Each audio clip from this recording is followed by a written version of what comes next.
A semente de Deus, a palavra, o Cristo é o semeador. Todo aquele que o encontra, vida eterna encontrou. Aleluia, aleluia, aleluia, aleluia. O Senhor esteja convosco. Ele está no meio de nós. Proclamação do Evangelho de Jesus Cristo segundo Mateus. Glória a vós, Senhor. Naquele tempo, Jesus deixou as multidões e foi para casa. Seus discípulos aproximaram-se dele e disseram: Explica-nos a parábola do joio. Jesus respondeu: Aquele que semeia a boa semente é o Filho do Homem. O campo é o mundo. A boa semente são os que pertencem ao reino. O joio são os que pertencem ao maligno. O inimigo que semeou o joio é o diabo. A colheita é o fim dos tempos. Os ceifadores são os anjos. Como o joio é recolhido e queimado ao fogo, assim também acontecerá no fim dos tempos. O Filho do Homem enviará os seus anjos, e eles retirarão do seu reino todos os que fazem outros pecar, e os que praticam o mal. E depois os lançarão na fornalha de fogo. Ali haverá choro e ranger de dentes. Então os justos brilharão como o sol no reino de seu Pai. Quem tem ouvidos, ouça. Palavra da salvação. Glória a vós, Senhor.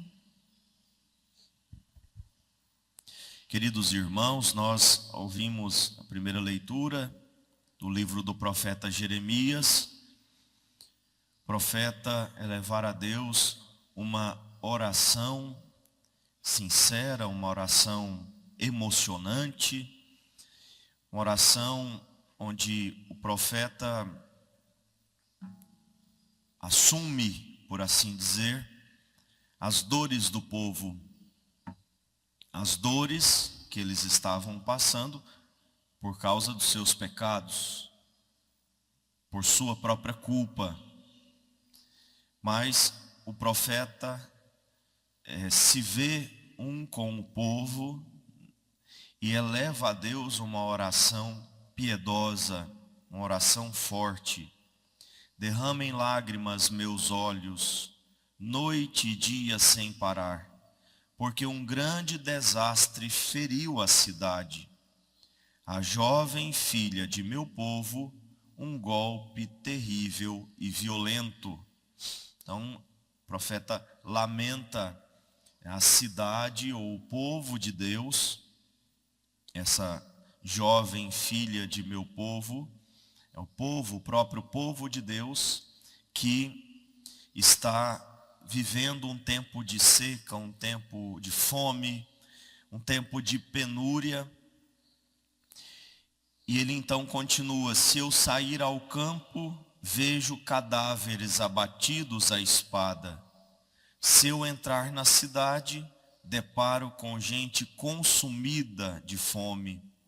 Até os profetas e sacerdotes andam à toa pelo país. Quer dizer, nem os profetas e sacerdotes sabem o que fazer.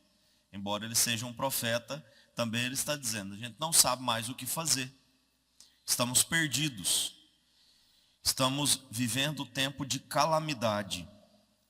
Acaso terás rejeitado Judá inteiramente? Ou te desgostaste deveras de Sião? Por que então nos feriste tanto? que não há meio para nos curarmos. Quer dizer, o profeta, assim como o povo, se sente abandonado, se sente rejeitado por Deus. É um sentimento humano. Quantas vezes, diante da dor, que também muitas vezes nós causamos, dores que nós procuramos com as próprias mãos, nós nos perguntamos, será que Deus se esqueceu de mim? Que eu não consigo me curar dessa dor? Que eu não consigo sair desse problema? Eu não consigo sair dessa situação difícil? Será que Deus não tem cuidado mais de mim? Será que me rejeitou? Esperávamos a paz e não veio a felicidade. Contávamos com o tempo de cura e não nos restou senão consternação. Então veja até que ponto o profeta vai para expressar a sua dor. Não temos nem felicidade. Esperávamos a paz, mas só temos tristeza, guerra, fome, penúria, morte. Esperávamos a cura, mas estamos consternados, decepcionados. Reconhecemos, Senhor, a nossa impiedade, os pecados de nossos pais, porque todos pecamos contra Ti. Então aqui, o profeta também traduzindo o sentimento do povo. É importante a gente entender isso, porque esse mesmo profeta advertiu o povo. Mas aqui ele se une com o povo e traduz o sentimento do povo, dizendo, nós reconhecemos os nossos pecados. Nós pecamos contra vós. Nós sabemos que procuramos tudo isso com as nossas próprias mãos. Cavamos a nossa própria cova. Pecamos contra Ti. E aí vem o ponto central do pedido e da súplica. Prestem bem atenção como o profeta reza. Mas por Teu nome, não nos faças sofrer a vergonha suprema de levarmos a desonra ao trono de Tua glória. Lembra-te, não quebres a Tua aliança conosco. Ou seja, em Teu nome, é por Teu nome, por Tua glória nos socorra, por Tua glória nos salve.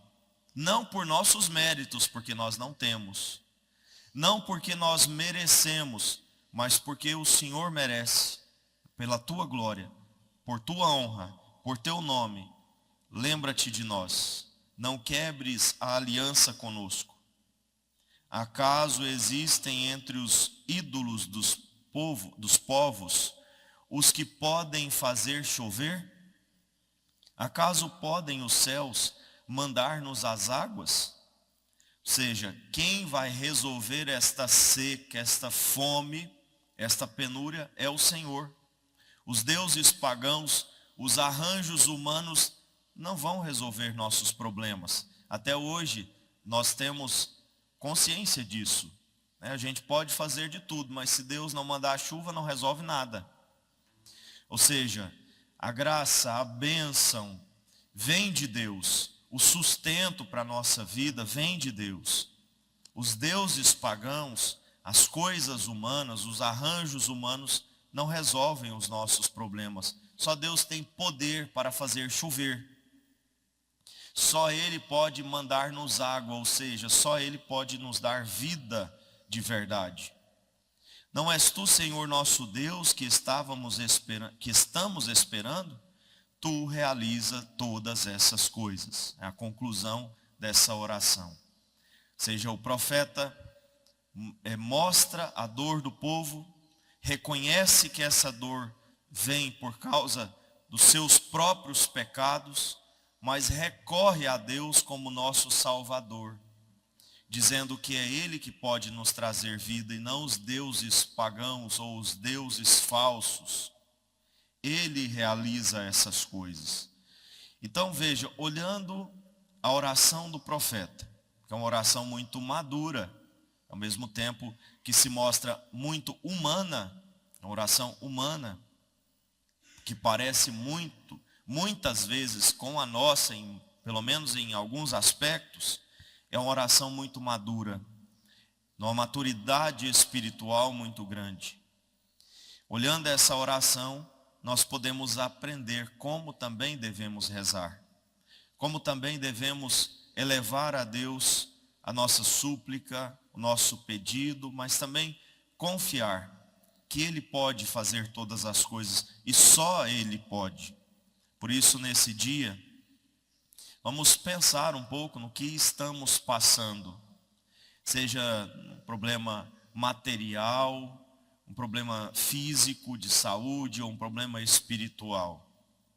Que nós vivemos não porque Deus quis, não porque foi a vontade de Deus que nós padecêssemos. Até o Papa Leão esses dias disse isso claramente, que a gente precisa purificar essa linguagem. Em outras palavras, ele disse isso. Temos que parar de dizer que Deus quer que a gente sofra. Temos que parar de dizer para as pessoas que o sofrimento é vontade de Deus. Não é. A vontade de Deus é que a gente persevere no sofrimento, que a gente tire um bem daquele mal, que a gente se converta, que a gente tenha um encontro com Deus através daquilo, mas Ele não quer. É como aquelas pessoas que chegam num velório e dizem assim: para de chorar, foi a vontade de Deus. Deus quis levar o fulano, Deus quis levar a fulana. Então, Deus, Ele não quer o sofrimento, Ele não quer a desgraça para nós. Mas nós reconhecemos que as desgraças, os sofrimentos vêm por conta dos nossos pecados. Mesmo que não seja a minha culpa, é a culpa de alguém que às vezes inflige guerra, perseguição para a nossa vida, né? Então, saber que Deus é o nosso Salvador, Ele pode nos resgatar de tudo isso, Ele pode nos tirar de tudo isso, nos sustentar nos momentos de fome, nos momentos de sede, só Ele. Então, se estamos passando por um momento de dificuldade na nossa vida, vamos elevar a Deus com o profeta o nosso pedido, a nossa prece, a nossa oração confiante, porque Ele cuida de nós e só Ele pode cuidar de nós. Aqui também é algo interessante, eu termino. Só Ele pode, porque os outros são falsos. Os outros deuses não fazem chover. Então nós não temos por onde fugir. Nós não temos para onde fugir, nós temos somente um Deus, e só Ele pode nos salvar, só Ele pode nos tirar da fome, nos tirar da sede, nos tirar da guerra e da morte. Por isso, peçamos com confiança a Jesus, Deus que cuide de cada um de nós. Louvado seja o nosso Senhor Jesus Cristo. Para sempre seja louvado.